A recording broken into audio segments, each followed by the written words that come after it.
ఓం శ్రీ సాయిరామ్. ఈరోజు బాబావారి సందేశం అండి. పరిస్థితుల వల్ల నీ కోరిక నెరవేరలేదు. పరిస్థితులు నీకు అనుకూలంగా లేకపోయినా నిరాశ చెందవద్దు. నీ కోరిక నెరవేరడం ఆలస్యం అవుతుంది, కానీ అసాధ్యము కాదు.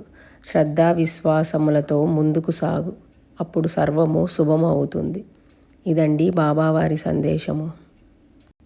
బాబావారు అంటున్నారండి, ఇప్పుడు మీ పరిస్థితులు అంత అనుకూలంగా లేవు, అలాగే మీ టైం కూడా సరిగా నడవటం లేదు. కాబట్టి మీకు మీ అనుకున్న పనులు జరగటం లేదు.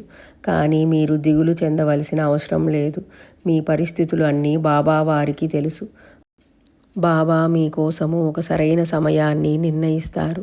ఆ సమయానికే మీరు అనుకున్న పనులు ఖచ్చితంగా నెరవేరుతాయి.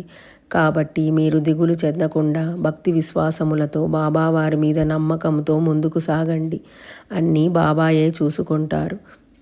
ఈ సమయమున మీరు అనుకున్న పనులు నెరవేరటం లేదని దిగులు పడి నిరాశ చెందకండి. త్వరలోనే మీ పనులు ఖచ్చితంగా బాబావారి ఆశీర్వాదంతో నెరవేరుతాయండి. ఓపికతో నమ్మకంతో ఉండండి. ఇదండి ఈరోజు బాబావారి సందేశము. ఓం శ్రీ సాయిరామ్. సర్వే జన సుఖినో భవంతు.